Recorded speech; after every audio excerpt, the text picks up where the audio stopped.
Philosophia is a Greek term that has been translated to mean the love of wisdom. Philosophy has influenced society over centuries, beginning with the theoretical questioning of pre-Socratics. Socrates and Plato are largely responsible for the broadening of this way of thinking to include questions regarding morality and politics. Socrates, who was Plato's mentor and a skeptical philosopher of the time, presents the people of Athens with a method in which authority is questioned and political leaders are challenged. His new approach to figuring out solutions to practical situations is referred to as the Socratic method.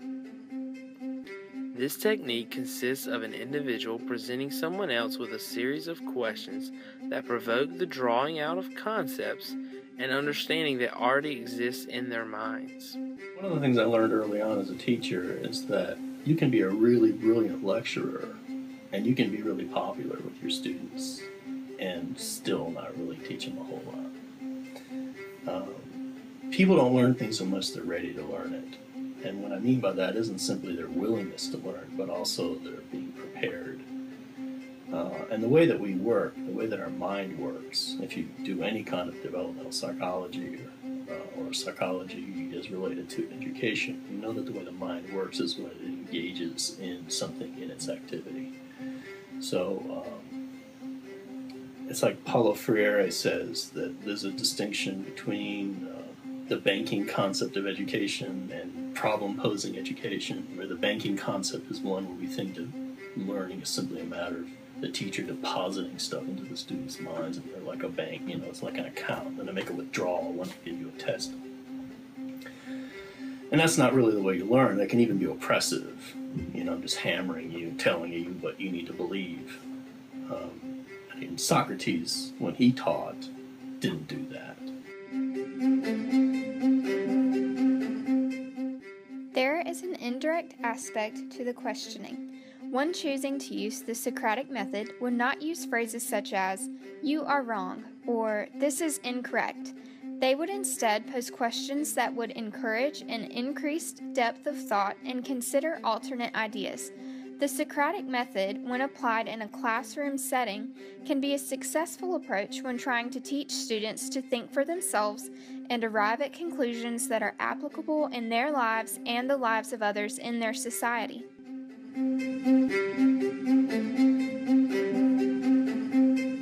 The Socratic method at its core says that is grounded in humility, right? So that ignorance is the beginning of wisdom. So the more you know, the more you realize you don't know. It's also rooted in questions. Questions are more important than answers.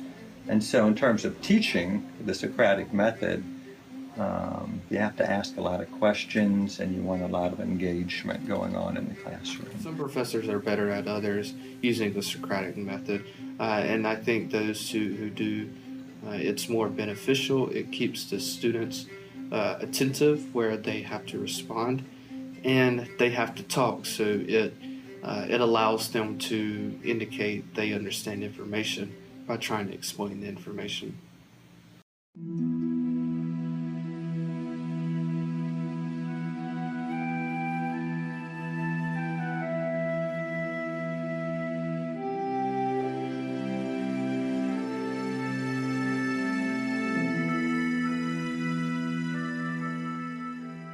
Another influential character in the field of philosophy and education is Bell Hooks. Hooks is an African-American feminist and author who promotes participation and unity within the classroom.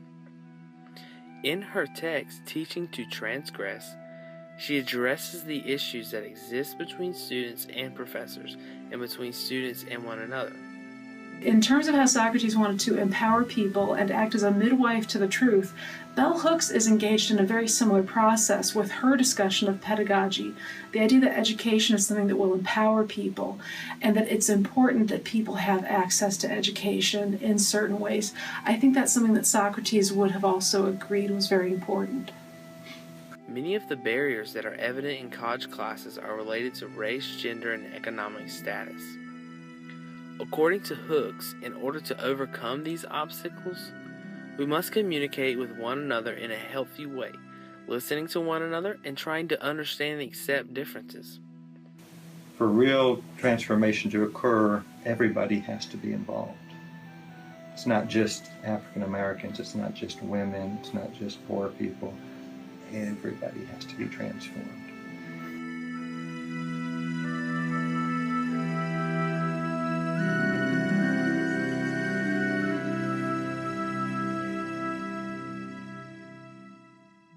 Bell Hooks is a strong advocate for involvement of all individuals and the use of questions and conversation.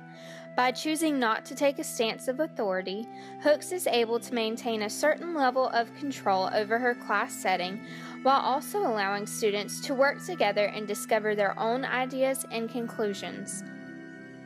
Bell Hooks doesn't write with an authoritative voice, and I think she intentionally tries not to. In other words, I think she embodies the humility of Socrates. She doesn't claim to know it all. She doesn't claim to have the answers. Philosophers such as Socrates and Hooks have demonstrated effective ways to teach and approach realistic situations in society.